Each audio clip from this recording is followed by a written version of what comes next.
Bana, sakata lililokuwa linaendelea la klabu ya Yanga kutuhumiwa mara nyingi sana kwamba wanatoa rushwa kwa vilabu ambavyo wanacheza navyo.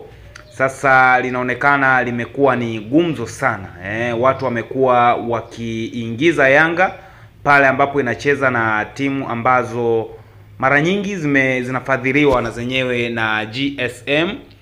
Wamekuwa wakionekana kama wanatoa pesa ili waweze kushinda mechi zao, kitu ambacho ushahidi haupo, lakini yanasemwa mengi sana. Lakini tuliona kwenye mechi ya Tabora United na Dar es Salaam Young Africans haya mambo yalizungumzwa sana, mpaka mkuu wa wilaya alitoka front naye akaongea mambo mengi sana kwamba wachezaji kadhaa wa Tabora United walisimamishwa na wamesimamishwa kwa sababu ya vitendo vya rushwa. Lakini pia tumeenda Manyara juzi, Yanga wameenda kucheza na Fountain Gate. Pia kuna magoli mawili ya Yanga wamefunga, ambapo golikipa wa timu ya Fountain Gate alikuwa ni kama amewapa tu Yanga, lakini vitu vingi vilizungumzwa. So haya mambo yamekuja sasa kuwa ni kama yanachafua brandi ya taasisi ya kama Yanga. So leo Yanga wametoka front na kuja kuyazungumzia haya mambo ambayo yalikuwa yanaendelea baada ya tetesi kuenea mitandaoni kuhusu tuhuma za upangaji matokeo katika mechi kati ya Yanga Sport Club na Fountain Gate. Meneja wa habari na mawasiliano wa klabu ya Yanga, Ali Shabani Kamwe, amezungumza hadharani na kuweka wazi msimamo wa klabu hiyo. Kamwe alionekana kushangazwa na kile alichokiita mchezo mchafu unaolenga kuchafua jina la Yanga, na alitaka ukweli ujulikane haraka. Tuhuma hizo zilianza baada ya mechi hiyo kumalizika kwa ushindi mnono wa mabao 4-0 kwa upande wa klabu ya Yanga. Lakini pia mashabiki na baadhi ya wanamitandao walianza kutupia lawama kwa golikipa wa Fountain Gate, John Noble, ambaye alitokea Nigeria na pia ni sehemu ya kikosi cha timu ya taifa ya Nigeria. Noble anadaiwa kufanya makosa kadhaa ya ajabu yaliyopelekea timu yake kufungwa kwa urahisi, jambo lililoibua hisia kuwa huenda mechi hiyo iliuzwa. Baada ya mchezo huo, taarifa zilieleza kuwa kipa huyo aliondolewa haraka kambini na hakurejea na timu hotelini. Zaidi ya hapo, baadhi ya wachezaji wa Fountain Gate walionekana wakionyesha hasira kali, wakihisi kuwa Noble alisaliti timu yao kwa makusudi. Inasemekana baadhi yao walitaka hata kumshambulia kwa hasira baada ya mchezo kumalizika. Lakini kocha mkuu wa Fountain Gate, Robert Matano, naye hakusita kueleza maoni yake kwa vyombo vya habari. Katika mkutano wake na waandishi wa habari, Matano alieleza kuwa makosa ya Noble yalikuwa ya wazi mno, yamesababisha timu yake kudhalilishwa mbele ya mashabiki. Alisema kuwa haikuwa kawaida kwa kipa wa kiwango cha juu kufanya makosa kama yale bila sababu ya msingi. Lakini kwa upande wa Ali Shabani Kamwe, alisisitiza kuwa Young Africans haina uhusiano wowote na matokeo hayo, na alitaka mamlaka husika kuchunguza swala hilo kwa kina. Aliongeza kuwa ushindi wao ni halali na umetokana na maandalizi mazuri ya timu na juhudi za wachezaji wao uwanjani. Kamwe alitoa wito kwa mashabiki wa soka kuwa na subira na kupotoshwa na taarifa zisizo rasmi zinazozunguka mitandaoni. Tukio hili limeibua mjadala mpaka kuhusu usalama wa michezo, uadilifu wa wachezaji lakini pia na namna ligi kuu Tanzania bara inavyoshughulikia tuhuma za rushwa na upangaji wa matokeo.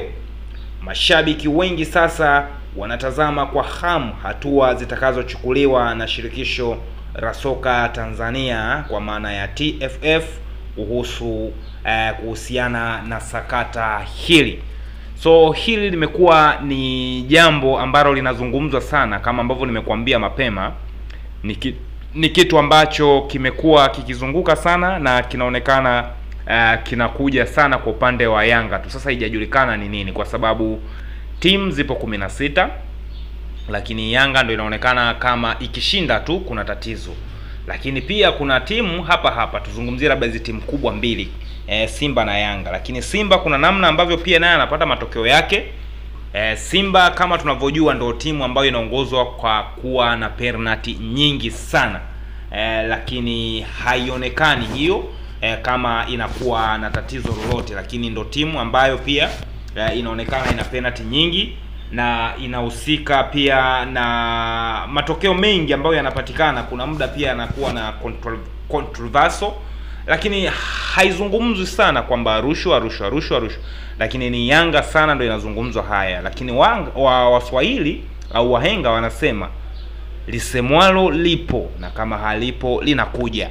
Kwa hiyo ni muda mwafaka wa bodi ya ligi kuweza kwanza kufanya utafiti kwa haya yote yanayozungumzwa, ili iweze kujulikana, je, yapo au ni maneno tu. Na kama ni maneno tu, hawa wote wanaozungumza inabidi wakamatwe, kwa sababu wanakuwa wameshachafua brandi ya taasisi husika. So inabidi wakamatwe ili waweze kutoa yale ambayo wao wanaonea kwamba au wao wanaona hiyo rushwa ilikuwa kwa upande gani, ili iweze kukaa sawa, kwa sababu mpaka sasa hivi ni tafrani kubwa sana imezuka, kwa sababu watu mpaka sasa hivi wanaendelea kuwaza kwamba je, kama ni kweli Yanga wanatoa rushwa, basi hata ubingwa wakichukua hautakuwa na hauwezi ukawa na ile tunasema ile nguvu ya kwamba wamepambana wamechukua ubingwa. Lakini kama kulikuwa na skendo za rushwa na mambo kama hayo,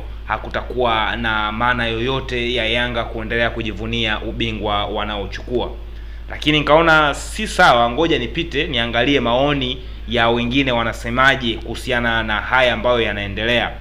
Kuna huyu yeye alisema, kwani hiyo nayo siri mbona ipo wazi kabisa.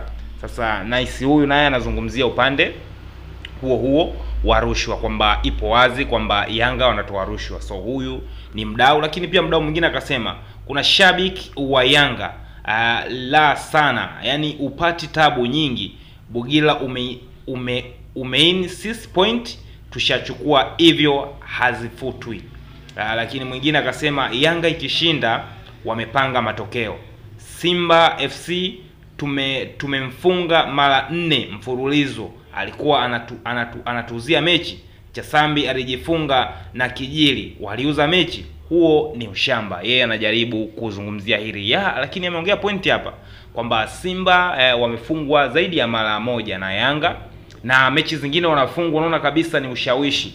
Kwa sasa hivi Yanga ilipofikia ikikufunga, sidhani kama unaweza kuanza kutoa lawama, kwa sababu Yanga ina kikosi kizuri na ina kikosi kikubwa na ina kikosi ambacho kinaweza kikapata matokeo popote na muda wowote. So ndio maana sidhani kama haya yanayosemwa labda yana ukweli wowote, ili tu watu wanajaribu kuficha ule ukweli kwamba Yanga ya sasa hivi ni hatari, kwa maana inaweza ikakufunga kwa staili yoyote ile, na inaweza ikakufunga kwa wachezaji wa aina yoyote ile. Hata wasingie hawa wachezaji ambao ni professional players, wakaja wachezaji wengine wakakufunga vizuri tu. So Yanga imekuwa na ubora mkubwa mno. So haya yanayosemwa mpaka sasa hivi yamezungumzwa na kuna ukimya unaoendelea. So naamini kuna utafiti au uchunguzi unaendelea katika haya yote ambayo yanazungumzwa. So tusubiri tuone ni kipi ambacho TFF au bodi ya ligi watakuja nacho juu ya masuala